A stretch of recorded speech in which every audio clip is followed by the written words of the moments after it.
මෙන්න මෙතන ඉඳන් තමයි ඔයාගේ ජීවිතේ අලුත් ඉලක්කමක් විතරයි. It is never ever too late. එතකොට මේ ගෙදර ලස්සනට ඉන්න සල්ලි ඕනේ නෙවෙයි අපිට කවදා හරි ඉන්න උනොත් මේ බැල්කනි එක මොකද වෙන්නේ? ඉඩ හම් වෙනවද? නෑ. දැන් අපි පොළවේ පස් තියනවා නේද? ඔන්න රූෆ් ගාඩන් එකක් බලන්න මේ මට ඕනේ මේකේ තියෙන ස්ලැබ්ස් ටික ඔක්කොම ලස්සන කරන්න මේ. අපි ගාව කොච්චර කොන්ක්‍රීට් ගෙවල් තියෙනවද? ඒ කොන්ක්‍රීට් ගෙදර ලස්සන කරන්න බෑද උඩ? ඔන්න බලන්න ලස්සන කරාම තියෙන අලංකාර. අපිට වගා කරන්න ඉඩම නෙවෙයි ප්‍රශ්නේ තියෙන්නේ අපිට ඕනේ උත්සාහය. හරිද? අපිට ඕනේ ලස්සන නගරයක්. මේ තියෙන චීනේ ලස්සන නගරයක්. හැබැයි මේ මල් ටික හදන්න විතර ඉඩ දීලා තියෙනවා. මේ කියලා බයිට. හැබැයි ඕගොල්ලෝ දන්නවා ඕගොල්ලෝ මේක රස්සාව හැම්බලා තියෙන ඕගොල්ලෝ නිකන්. වැඩි වැඩිකට. உங்களுக்கு சும்மா ஒரு தயவு அர்த்தம் அடிப்படையிலே இந்த தொழில் கிடைத்திருக்கிறது. எனக்கு அது விளங்குது. நாங்க அப்படியே நேர்முகப்படுத்தி போயிட்டு நாங்க படிச்சு பாஸ் பண்ணி தான் இந்த இதுக்கு வரோம். உங்களுக்கு வந்து அரசியல் ரீதியாக தான் இந்த தொழில் கிடைத்திருக்கிறது. ඒ නිසා ඕගොල්ලෝ මේ රස්සාවේ වටිනාකමක් නැහැ. அது சம்பந்தமான ஒரு பெருமதி உங்களுக்கு இல்ல தொழில் சம்பந்தமா.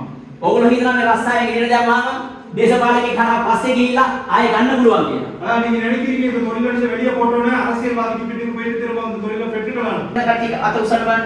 අවුරුදු 20ක්. අවුරුදු 20ක් විතර 20ට වැඩියයි. 20ට වැඩියයි. 30ට වැඩියයි. 30 வயசுக்கு மேல 30ට වැඩියයි කියන්නේ 30ක් 40ක් අතර. 30ක් 40ක් අතර. 30க்கும் 40க்கும் இடையில ඇත්තටම ආසාවෙන් කරන කට්ටිය.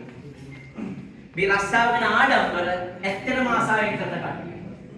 right.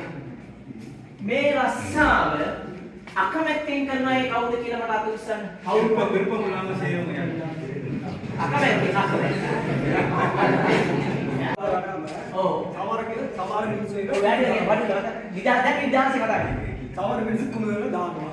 පුදුදාන එක නෙවෙයි. ඔයාලා කවුද ඒ මිනිස්සු කියන්නේ මොනවද? කොහොමද මේ ඇසරාමලා? සමහර මිනිස්සු මොනවද කියන්නේ? ඔව්. සමහර මිනිස්සු මේ විස් කරලා යනවා යන්න. විසි කළා යනවා. ඔව්. ඒතර ඔයගොල්ලෝ කියන්නේ හඳුන්වන්නේ කොහොමද? හරියට මේක මාතුරට හරියට කාඩ් වස් කරන්න ඉවරයි. ඔව්. අපි උත් හැටන් ඩික්කොය නගර සභාවේ කාර්ය මණ්ඩලය කියන්නේ සෞඛ්‍ය සේවක සෞඛ්‍ය කාර්ය මණ්ඩලය දැනුවත් කිරීමේ වැඩසටහනක් තමයි පවත්වන්නේ. අපි දන්නවා දැන් හැටන් බල ප්‍රදේශයේ තියෙන කසල පිළිබඳ ගැටලුවක් තියෙනවා වර්ෂ ගණනාවක් තිස්සේ.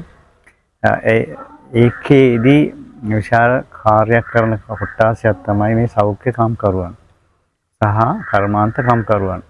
ඒ අයට ආකල්ප වශයෙන් මේ වෙනකන් මේ පැවති පාලනයෙන් හරි රජයන් විසින් මුකුත් කරලා තිබුණේ නැහැ. නමුත් මධ්‍යම පළාත් පරිසර පුෂ්කර්ම අමාත්‍යාංශත් එක්ක එකතු වෙලා නගර සභාව සංවිධානය කරන මේ වැඩමුළුවෙන් මේගොල්ලන්ට ආකල්ප ඇති කරගෙන ප්‍රදේශයේ අපේ කසල කොහොමද කළමනාකරණය කරන්නේ, ඒවා ලබා ගන්න කොහොමද, තමන්ගේ සෞඛ්‍ය කොහොමද ආරක්ෂාන විදිහට වැඩ කරන්න කියන කරගන්න කියන කාරණා ගැන දීර්ඝ වශයෙන් දැනුවත් කිරීමක් කරනවා යාළුවා.